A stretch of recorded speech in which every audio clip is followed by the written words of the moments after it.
The implementation that you saw in the last video of a neural network with a softmax layer will work okay, but there's an even better way to implement it. Let's take a look at what can go wrong with that implementation and also how to make it better. Let me show you two different ways of computing the same quantity in a computer.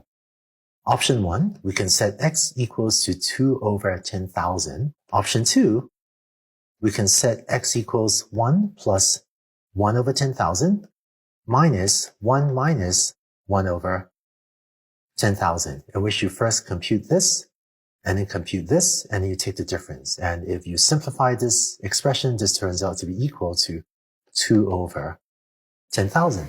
Let me illustrate this in this notebook. So first, let's set x equals 2 over 10,000 and print the result to a lot of decimal points of accuracy. Okay, that looks pretty good. Second, let me set x equals, I'm going to insist on computing 1 over 1 plus 10,000, and then subtract from that 1 minus 1 over 10,000, and let's print that out. And, okay, this looks a little bit off. As if there's some round off error. Because a computer has only a finite amount of memory to store each number, called a floating point number in this case, depending on how you decide to compute the value 2 over 10,000, the result can have more or less numerical round-off error. And it turns out that while the way we have been computing the cost function for softmax is correct, there's a different way of formulating it that reduces these numerical round-off errors, leading to more accurate computations within TensorFlow. Let me first explain this in a little bit more detail using logistic regression, and then we will show how these ideas apply to improving our implementation of softmax. So first, let me illustrate these ideas using logistic regression, and then we'll move on to show how to improve your implementation of softmax as well. Recall that for logistic regression, if you want to compute the loss function, for a given example, you would first compute this output activation A, which is g of z, or 1 over 1 plus e to the negative z, and then you compute the loss using this expression over here. And in fact, this is what the code would look like for a logistic output layer with this binary cross entropy loss. And for logistic regression, this works okay, and usually the numerical round-off errors aren't that bad. But it turns out that if you allow TensorFlow to not have to compute A as an intermediate term, but instead, if you tell TensorFlow that the loss is this expression down here, and all I've done is I've taken A and expanded it into this expression down here, then TensorFlow can rearrange terms in this expression and come up with a more numerically accurate way to compute this loss function. And so, whereas the original procedure was like insisting on computing as an intermediate value 1 plus 1 over 10,000 and another intermediate value 1 minus 1 over 10,000, and then manipulating these two to get 2 over 10,000, this original implementation was insisting on explicitly computing A as an intermediate quantity. But instead, by specifying this expression at the bottom directly as a loss function, it gives TensorFlow more flexibility in terms of how to compute this and whether or not it wants to compute A explicitly. And so the code you can use to do this is shown here.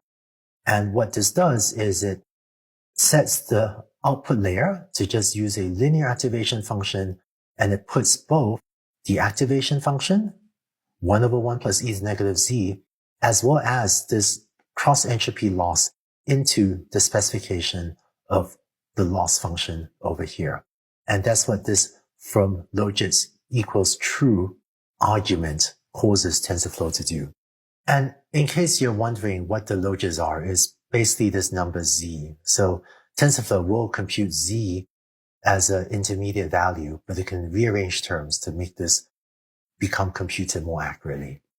One downside of this code is it becomes a little bit less legible but this causes TensorFlow to have a little bit less numerical round-off error. Now, in the case of logistic regression, either of these implementations actually works okay, but the numerical round-off errors can get worse when it comes to softmax. Now, let's take this idea and apply it to softmax regression. Recall what you saw in the last video was you compute the activations as follows. The activations is g of z1 through z10, where a1, for example, is e to the z1 divided by the sum of the e to the zj's. And then the loss was this, depending on what is the actual value of y, is negative log of aj for one of the aj's. And so this was the code that we had to do this computation in 2 separate steps. But once again, if you instead specify that the loss is, if y is equal to 1, is negative log of this formula, and so on. If y is equal to 10, is this formula, then this gives TensorFlow the ability to rearrange terms and compute this in a more numerically accurate way. Just to give you some intuition for why TensorFlow might want to do this, it turns out if one of the z's is really small, then e to a negative small number becomes very, very small. Or if one of the z's is a very large number, then e to the z can become a very, very large number. And by rearranging terms, TensorFlow can avoid some of these very small or very large numbers, and therefore come up with a more accurate computation for the loss function. So the code for doing this is shown here. In the output layer, we're now just using a linear activation function. So the output layer just computes z1 through z10, and this whole computation of the loss is then captured in the loss function over here, where again we have the from logis equals true parameter. So once again, these two pieces of code do pretty much the same thing, except that the version that is recommended is more numerically accurate, although unfortunately it is a little bit harder to read as well. So if you're reading someone else's code and you see this and you wonder what's going on, it's actually equivalent to the original implementation, at least in concept, except that it's more numerically accurate. The numerical round-off errors for logistic regression aren't that bad, but it is recommended that you use this implementation down at the bottom instead. And conceptually, this code does the same thing as the first version that you had previously, except that it is a little bit more numerically accurate. Although the downside is maybe just a little bit harder to interpret as well. Now, there's just one more detail, which is that we've now changed the neural network to use a linear activation function rather than a softmax activation function. And so the neural network's final layer no longer outputs these probabilities A1 through A10. It is instead outputting Z1 through Z10. And I didn't talk about it in the case of logistic regression, but if you were combining the output logistic function with the loss function, then for logistic regression, you also have to change the code this way to take the output value and map it through the logistic function in order to actually get the probability.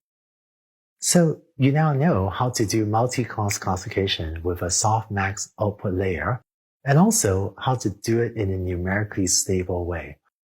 Before wrapping up multi-class classification, I want to share with you one other type of classification problem called a multi-label classification problem.